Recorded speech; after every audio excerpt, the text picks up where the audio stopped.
नमस्कार दोस्तों, मैं सुनील चौधरी आपका स्वागत करता हूं। दोस्तों, आज हम बात करेंगे अपने पड़ोसी मुल्क पाकिस्तान के बारे में। असल में पड़ोसी मुल्क पाकिस्तान में आर्थिक स्थिति तो खराब है ही, लेकिन इस मुल्क की बर्बादी की मूल वजह देश की राजनीति है। पाकिस्तान के पूर्व प्रधानमंत्री इमरान खान के विरोध मार्च के दौरान गुरुवार को पंजाब प्रांत में उनके एक कंटेनर ट्रक पर हमला किया गया, जिसमें उनके पैर में गोली लगी। हालांकि वो खतरे से बाहर हैं। इस हमले में एक व्यक्ति की मौत हो गई और उनकी पार्टी ने ऐसा दावा किया है कि उन पर हत्या का प्रयास किया गया था। लेकिन इसके एवज में विरोध प्रदर्शन बहुत शुरू हो गए हैं पाकिस्तान में। पाकिस्तान के 75 सालों के इतिहास में ऐसा पहली बार हुआ है कि उनकी खुफिया एजेंसी ISI के खिलाफ प्रदर्शन देखने को मिला है। पूर्व प्रधानमंत्री इमरान खान के खिलाफ हत्या के प्रयास के कुछ घंटों बाद खैबर पख्तूनख्वा के पेशावर में कोर कमांडर हाउस के सामने लोगों ने विरोध प्रदर्शन किया है।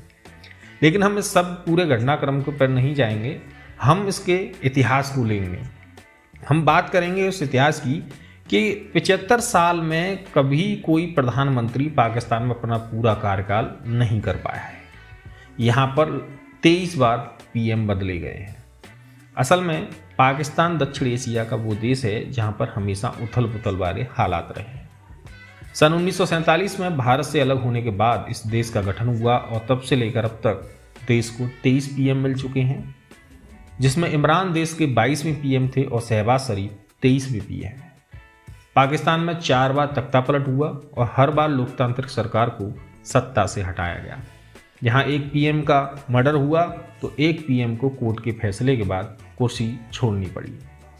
वहीं इमरान ऐसे PM बने जिन्हें अविश्वास प्रस्ताव की वजह से इस साल अप्रैल में अपनी कुर्सी छोड़नी पड़ी। इसके बाद आपको बता दें कि 15 अगस्त 1947 को लियाकत अली खान ने पाकिस्तान के पहले प्रधानमंत्री के तौर पर शपथ ली थी, लेकिन 16 अक्टूबर 1951 को रावलपिंडी में उनकी हत्या कर दी गई। लियाकत अली खान 4 साल 2 महीने और 2 दिन तक पाकिस्तान के PM रहे।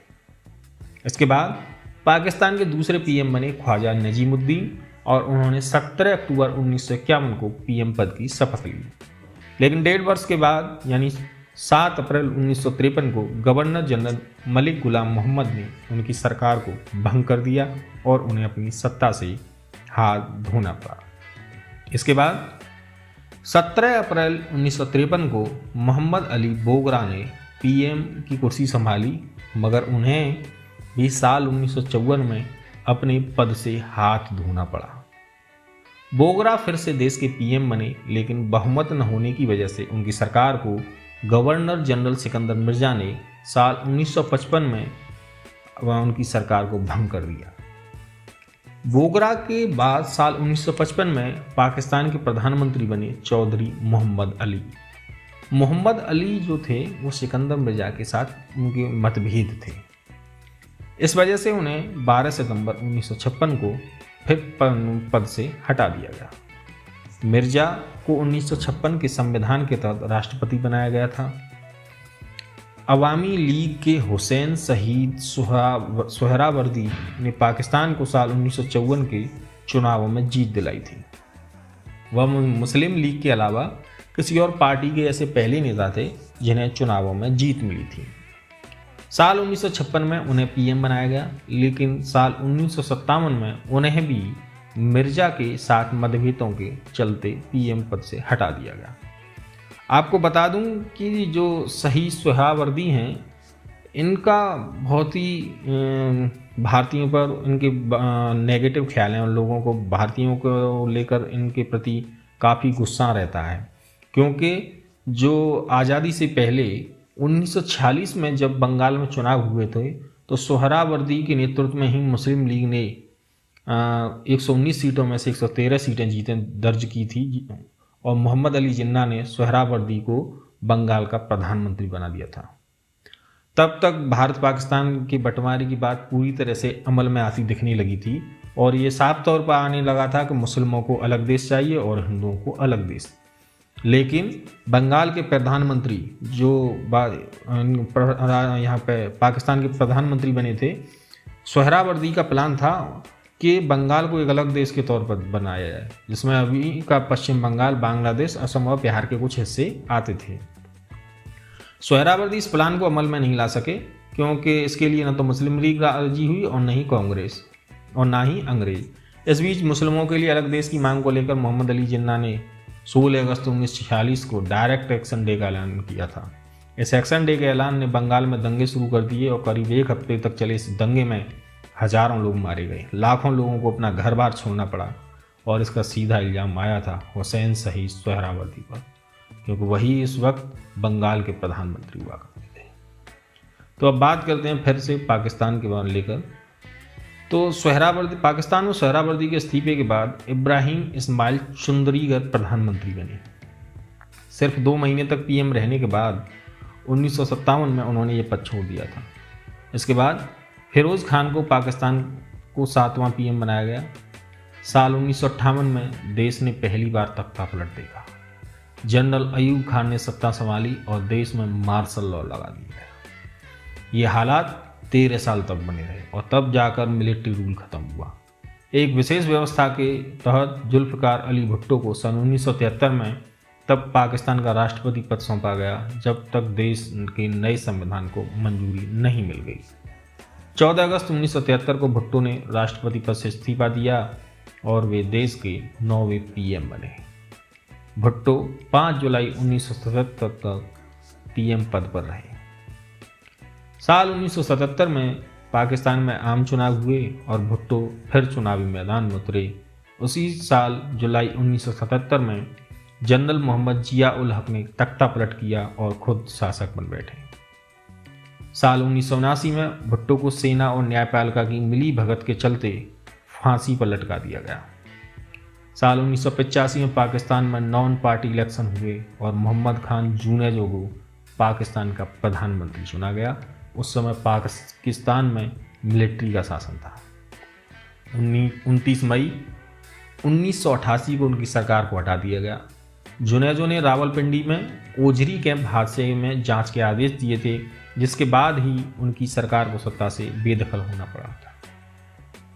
इसके बाद पाकिस्तान को एक पहली महिला प्रधानमंत्री मिली थी। वो कैसे था कि साल 1988 में पाकिस्तान में आम चुनाव हुए और 2 दिसंबर 1988 को बेनज़ीर भुट्टो के तौर पर देश को पहली महिला पीएम मिली। भुट्टो जुल्फ़िकार अली भुट्टो की बेटी थी। साल 1989 में पाकिस्तान पीपुल्स पार्टी ने बेनज़ीर के खिलाफ महाभियोग को खारिज कर दिया, लेकिन 6 अगस्त 1990 को राष्ट्रपति गुलाम इसहाक खान ने उन्हें आर्टिकल 58 के तहत खुद को मिली ताकत का प्रयोग करते हुए उन्हें उनके पद से हटा दिया। इसी साल नवाज शरीफ को पहली बार पीएम बनने का मौका मिला, मगर ड्रामा भी जारी रहा और नवाज की सरकार को भी साल 1993 में राष्ट्रपति गुलाम इसहाक खान ने हटा दिया। हालांकि बाद में सुप्रीम कोर्ट के ऑर्डर के बाद नवाज सत्ता में लौट आए थे। इसके बाद पाकिस्तान में फिर एक और तख्ता पलट हुआ। 18 जुलाई 1993 को तत्कालीन पाक आर्मी चीफ वाहिद काकर ने नवाज शरीफ और राष्ट्रपति खान को पद से हटने के लिए मजबूर कर दिया। साल 1993 में भुट्टो फिर से पीएम बनी और दूसरी बार इस जिम्मेदारी को संभाला, लेकिन एक बार फिर राष्ट्रपति फारूक लाघरी ने नवंबर 1996 में आर्टिकल 58 का प्रयोग करते हुए उन्हें पद से हटा दिया। पाकिस्तान में फरवरी 1957 में चुनाव हुए और नवाज को फिर से पाक पीएम बनने का मौका मिला। उनकी किस्मत यहाँ फिर मात खा गई। 12 अक्टूबर 1999 को तत्कालीन सेना प्रमुख जनरल परवेज मुशर्रफ ने तख्ता पलट किया और देश में आपातकाल लगा दिया। मुशर्रफ ने इसके साथ ही नवाज को पाकिस्तान की सत्ता से बाहर कर दिया।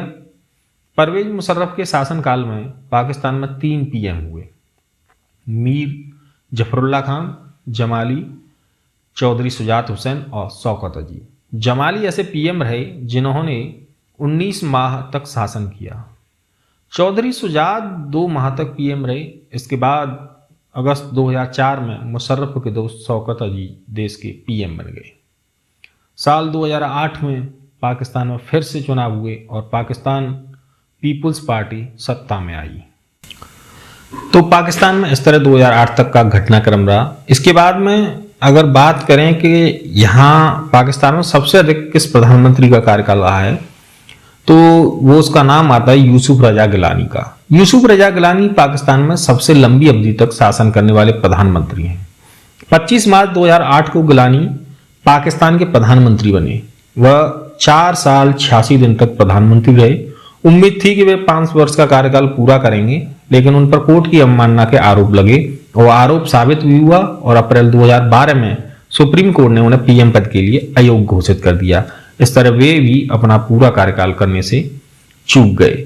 इसके बाद में आते हैं राजा परवेज अशर्रफ। इन्होंने 22 जून 2012 को ये प्रधानमंत्री बने, लेकिन वह 1 साल से भी कम वक्त तक इस पद पर रहे।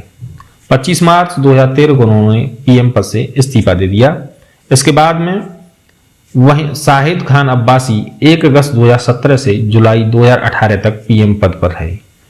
इसके बाद 2018 में हुए आम चुनावों में इमरान खान को जीत मिली और वे प्रधानमंत्री बन गए, लेकिन इसी साल अप्रैल में इमरान खान को भी अविश्वास प्रस्ताव की तरफ हटा दिया गया और शहबाज शरीफ प्रधानमंत्री बने। तो मित्रों, ये थी पाकिस्तान के प्रधानमंत्रियों को लेकर अभी तक की जो अस्थिरता रही है उसको लेकर महत्वपूर्ण जानकारी। अगर आपको ये अच्छी लगी हो तो प्लीज वीडियो को लाइक कीजिए, शेयर कीजिए और चैनल को सब्सक्राइब कीजिए। धन्यवाद।